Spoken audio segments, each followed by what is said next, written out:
Hello friends, seated with गौरव में आपका स्वागत है। आज हम ईवीएस प्रैक्टिस सेट 11 सॉल्व करेंगे, जिसमें 10 इंपॉर्टेंट क्वेश्चन होंगे जो परीक्षा की दृष्टि से अति महत्वपूर्ण है। चलिए चलते हैं क्वेश्चन नंबर 1 की ओर। कक्षा 5 का समीर अक्सर समय पर पर्यावरण अध्ययन की शिक्षिका के पास दत्त कार्य जमा नहीं कराता। इससे निपटने का सर्वोत्तम सुधारात्मक उपाय हो सकता है। ऑप्शन ए, इस बात के विषय में प्रधानाचार्य को सूचित करना। ऑप्शन बी, उसे खेल कूद की कक्षा में जाने से रोकना। ऑप्शन सी, अनियमितता का कारण पता करना और समीर को परामर्श देना। ऑप्शन डी, उसकी अनियमितता के बारे में अभिभावकों के लिए एक नोट लिखना। तो इसमें आपका राइट आंसर हो जाएगा ऑप्शन सी, अनियमितता के कारण का पता करना और समीर को परामर्श देना। नेक्स्ट क्वेश्चन की ओर चलते हैं। Question number 2। यह पढ़ाते समय कि कुछ समय के लिए खाद्य पदार्थों को किस तरह ताज़ा रखा जा सकता है। राधा अपनी कक्षा में निम्नलिखित में से अनेक तकनीकों की परिगणना करती है। ए, उसे कटोरी में रखती है तथा कटोरी को एक खुले बर्तन में रख देती है जिसमें ठंडा पानी है। बी, उसे एक गीले कपड़े में लपेट देती है। सी, उसे धूप में खुला फैला देती है। डी, उसे छोटे छोटे टुकड़ों में काटती है और अंधेरे में रख देती है। उपयुक्त तकनीक बी के लिए निम्नलिखित में से किस खाद्य पदार्थ की ओर संकेत कर रही है। ऑप्शन ए, पके हुए चावल। ऑप्शन बी, प्याज लहसुन। ऑप्शन सी, हरा धनिया। ऑप्शन डी, काजू बर्फी। तो इसमें आपका राइट आंसर हो जाएगा ऑप्शन सी, हरा धनिया। एक बार हम फिर से देख लेते हैं कि क्या उसने पूछा था। वह ऑप्शन बी के बारे में पूछ रही है बच्चों से, मतलब उससे एक गीले कपड़े में लपेट कर रख देती है। तो हम हरे धनिए को गीले कपड़े में लपेट कर रख सकते हैं। नेक्स्ट क्वेश्चन की ओर चलते हैं। Question number 3। कक्षा 5 के विद्यार्थियों को घर्षण प्रकरण पढ़ाते समय शिक्षिका यह समझाने के लिए अनेक उदाहरण देती है कि घर्षण हमारे लिए कई तरीकों से उपयोगी है। उसके द्वारा दिए गए निम्नलिखित उदाहरणों में से कौन सा गलत है। इसमें कौन सा गलत पूछा गया है। चलिए चलते हैं ऑप्शन नंबर 1 की ओर। पेन की नोक और पेपर के बीच लगने वाले घर्षण के कारण हम लिख पाते हैं। ये आपका बिल्कुल राइट है। ऑप्शन बी, हमारे जूतों और ज़मीन के बीच होने वाले घर्षण बल के कारण ही हम चल पाते हैं। ये भी आपका बिल्कुल राइट है। ऑप्शन सी, ऊर्ध्वाधर रूप से ऊपर फेंकी हुई वस्तु घर्षण के कारण हमेशा हमारे पास ही वापस आती है। ये आपका रॉन्ग है। गुरुत्वाकर्षण बल के कारण वस्तु हमारे पास आ जाती है। ब्रेक लगाने पर वाहन रुक जाता है, ये भी घर्षण का है। तो इसमें आपका राइट आंसर क्या हो जाएगा ऑप्शन सी, ऊर्ध्वाधर रूप से ऊपर फेंकी हुई वस्तु घर्षण के कारण हमेशा हमारे पास ही वापस आती है। तो ये आपका रॉन्ग हो जाएगा। ये घर्षण के कारण नहीं होता, ये गुरुत्वाकर्षण बल के कारण होता है। नेक्स्ट क्वेश्चन की ओर चलते हैं। Question number 4। पानी के साथ प्रयोग करते हुए ज्योति यह देखती है कि स्टील की खाली कटोरी पानी पर तैरती है, लेकिन लोहे की एक छोटी कील पानी में डूब जाती है। इसे ... तथ्य के द्वारा व्याख्यायित किया जा सकता है। ऑप्शन ए, लौह पानी की तुलना में हल्का है और स्टील पानी की तुलना में भारी है। ऑप्शन बी, स्टील की कटोरी पर लगने वाला बल उसके भार की तुलना में ज़्यादा है, जबकि लोहे की कील पर लगने वाला बल उसके भार की तुलना में कम है। ऑप्शन सी, लोहे की कील पर लगने वाला बल उसके भार की तुलना में ज़्यादा है, जबकि स्टील की कटोरी पर लगने वाला बल उसके भार की तुलना में कम है। ऑप्शन डी, लौह पानी की तुलना में भारी है और स्टील पानी की तुलना में हल्का है।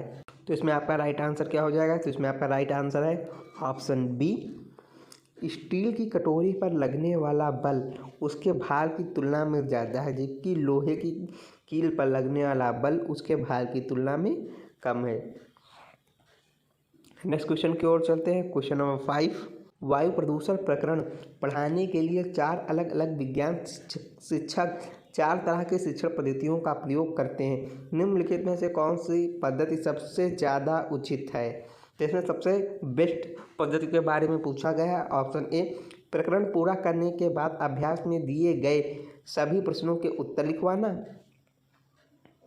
ऑप्शन बी, विद्यार्थियों को वायु प्रदूषण पर वृत्तचित्र दिखाना। ऑप्शन सी विद्यार्थियों को कहना कि वे दीपावली से पहले और बाद में वायु के नमूने इकट्ठा करें और उनकी गुणवत्ता का अध्ययन करते हुए निष्कर्षों को सारणीकृत करें।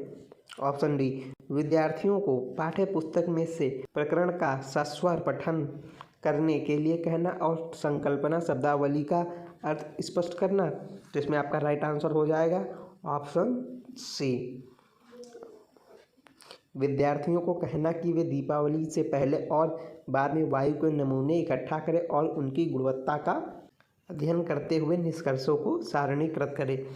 नेक्स्ट क्वेश्चन की ओर चलते हैं। क्वेश्चन नंबर 6, एक शिक्षिका तनावग्रस्त बच्चे की पहचान कर सकती है जब बच्चा निम्नलिखित में से व्यवहार प्रदर्शित करता है।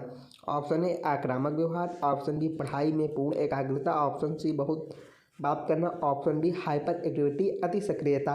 तो इसमें आपका राइट आंसर हो जाएगा ऑप्शन ए आक्रामक व्यवहार। नेक्स्ट क्वेश्चन की ओर चलते हैं। क्वेश्चन नंबर 7, अभिभावक शिक्षक अंतःक्रियाओं को उपलब्ध कराने का मुख्य उद्देश्य। ऑप्शन ए विद्यालय में हो रहे क्रियाकलापों के बारे में जानकारी को साझा करना, ऑप्शन बी पुनर्बलन और सुधार के लिए बच्चे की योग्यताओं और कमजोरियों के बारे में चर्चा करना, ऑप्शन सी एक दूसरे के साथ सामाजिक संबंध विकसित करना, ऑप्शन डी एक दूसरे की कमियों को उजागर करना। तो इसमें आपका राइट आंसर हो जाएगा ऑप्शन बी पुनर्बलन और सुधार के लिए बच्चे की योग्यताओं और कमजोरियों के बारे में चर्चा करना।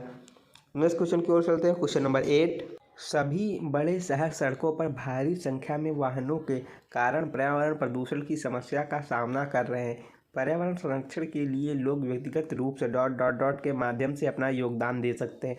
ऑप्शन ए पर्यावरण सुरक्षित सीमा के लिए व्यक्तिगत वाहन के नियमित रूप से जांच करवाने, ऑप्शन बी सार्वजनिक यातायात व्यवस्था का प्रयोग करना, ऑप्शन सी अक्सर घर से बाहर जाने से बचें, ऑप्शन डी व्यक्तिगत वाहन जैसे स्कूटर कार आदि नहीं रखना। तो इसमें आपका राइट आंसर है ऑप्शन बी सार्वजनिक यातायात वाहनों का प्रयोग करना। यह आपका यहाँ पर राइट आंसर होगा। नेक्स्ट क्वेश्चन की ओर चलते हैं। क्वेश्चन नंबर 9, वायु हर जगह है, हर जगह है प्रकरण पढ़ाते समय एक शिक्षक विद्यार्थियों से निम्नलिखित प्रश्न पूछता है।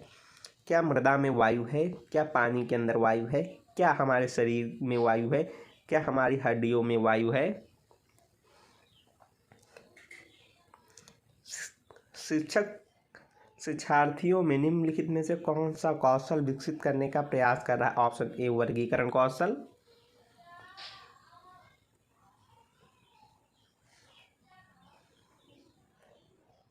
ऑप्शन बी चिंतन कौशल, ऑप्शन सी संवेगात्मक कौशल, ऑप्शन डी अवलोकन कौशल। तो इसमें आपका राइट आंसर हो जाएगा ऑप्शन डी अवलोकन कौशल। नेक्स्ट क्वेश्चन की ओर चलते हैं। क्वेश्चन नंबर 10, निम्नलिखित में से भोजन बनाने का कौन सा तरीका अच्छा? ऑप्शन ए सब्जियों को अच्छी तरह से धोना और फिर काटना, ऑप्शन बी सब्जियों को काटना और तब उन्हें चलते पानी में धोना, ऑप्शन सी सब्जियों को काटने और पकाने से पहले उन्हें कुछ समय के लिए धूप में रखना, ऑप्शन डी बैक्टीरिया नष्ट होने के लिए सब्जियों को गहरे तले हुए पकाना। तो इसमें आपका राइट आंसर हो जाएगा ऑप्शन ए सब्जियों को अच्छी तरह से धोना और फिर काटना। Thank you friends, please like share and subscribe my channel seated with Gaurav.